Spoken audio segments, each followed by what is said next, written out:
I'm talking to David Coulthard, former Minister of Sports and Culture and Education in Zimbabwe, human rights lawyer, and many things in between. David, thank you for joining us.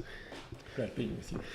David, you spoke yesterday, you're doing this tour where you're talking about lessons that we can learn from Zimbabwe whilst we are in our election season here in South Africa. And you said something that I found so interesting. You told me that in many respects you find South Africa a more depressing place than Zimbabwe, especially when you look at the race relations. And I mean, that is a can of worms, so you need to elaborate a little bit more on what you mean by that. Well, for all the bad press, and in many respects it's deservedly a bad press that Zimbabwe gets, the fact of the matter is that despite all Mugabe's rhetoric and despite what Mugabe has tried to do to fuel racial antagonism, race relations in Zimbabwe are outstanding, much better than in South Africa. My own example, when I first stood for Parliament in 2000, I didn't stand in a predominantly white suburb. I stood in a black working class, high density suburb. 98% of people in that suburb are black working class Zimbabweans. And I stood against a ZANU-PF cabinet minister and won by a landslide. And that states a lot, not so much about me, but about the quality of black Zimbabweans.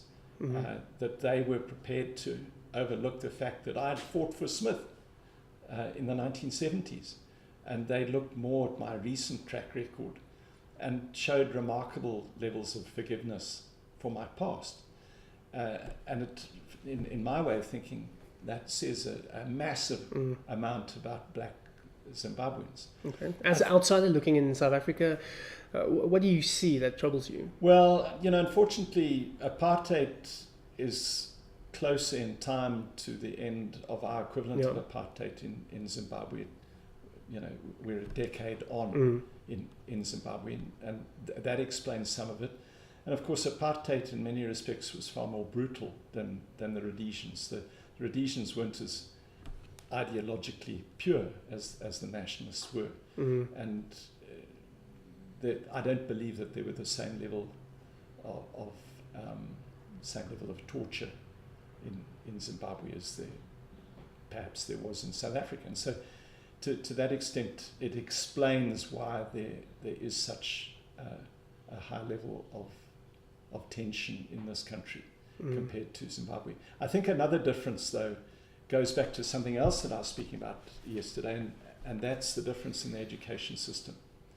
I think the great tragedy of South Africa is that you had a whole generation that lost its education. And the education system for black people in South Africa developed in the 1950s, the Bantu education, seriously undermined people's respect for education. Whereas in Zimbabwe, there has always been a high level of respect for education, and it shows now. So these are the things that you have to overcome. One other thing, because I've been focusing on black Zimbabweans and perhaps black South Africans, but let me speak about white Zimbabweans and white South Africans. Please. And look, as white Zimbabweans, we certainly are not pure as the driven snow.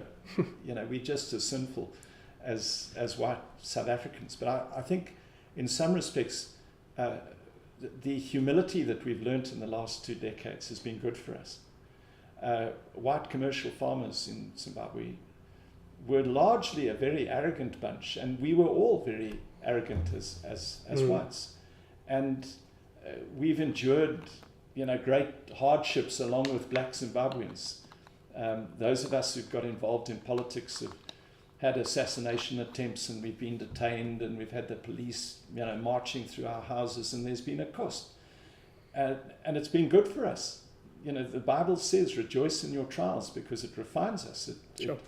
And to that extent, I think that we have a different appreciation for black Zimbabweans because we've been in the trenches together with black Zimbabweans. And I certainly respect my colleagues' courage and determination. And that has helped enhance race relations. We've also been forced into situations together. Whilst there are certain lagers left in Zimbabwe, white lagers, they're very few. And so there's been a lot more interaction. If you compare that with white South Africa, and let me say right at the outset, I understand that there are many white South Africans who are really battling economically. My comments are not so much directed at them. But I am concerned by many middle class and upper middle class white South Africans who, to be frank, don't understand the privileges that they still enjoy in this country, and who have forced themselves into white lagers. There's very little attempt to integrate. And I think that that's sad. I'm not extremely liberal in my outlook. I'm not saying that you force people to do that, but I think that we need to see the development of one South African character and one South African set of values, and that is going to happen when whites are more proactive, when they reach out and try to understand the plight of many, particularly working class black South Africans, and are more sympathetic and understand the ongoing privileges that they have. To go back to our conversation about land, whilst of course there are many white farmers who are battling, there are many who aren't. And there are many white South Africans in the professions and in industry and manufacturing who do have economic strength now.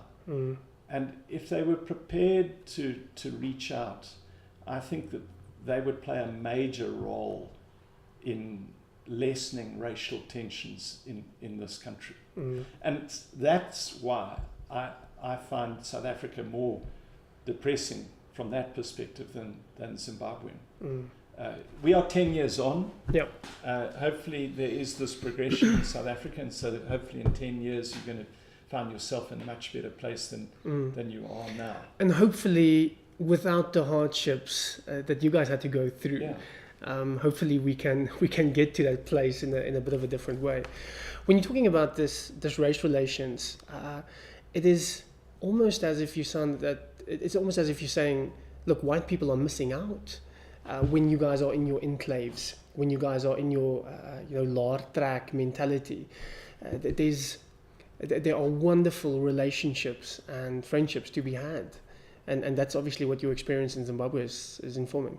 No, absolutely. And part of the problem, one of my themes is, I say, my generation, I'm 61 now, has a lot of baggage, and it's, even with the best of intentions, it's difficult for me to overcome my upbringing and the fact that I went to a school that was overwhelmingly white. And so when I grew up, I didn't have genuine friendships with black peers. I compare that now to the experience of my children, for example, who were all born in Zimbabwe and who went to multiracial schools.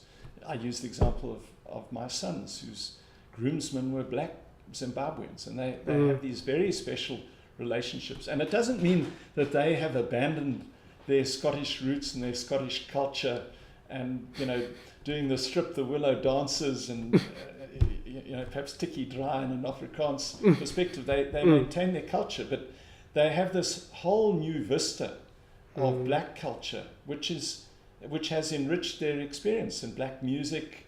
My son, for a start, can dance, unlike me. He can dance with and not be viewed as stiff-necked, and that's a skill that his rhythm has been decolonized. Absolutely, and it's refreshing. And so I say that there are these new vistas that are out there, and we see in all countries, particularly these melting pots like America, where you have this diversity of culture, and where those different cultures are embraced, it results in a very strong nation. And South Africa, I'm a great optimist for Africa, and I'm a great optimist, let me stress this, about South Africa. Although I've spoken now about my depression regarding race relations, I still see the enormous potential in South Africa, its economic potential, but also its cultural and artistic potential.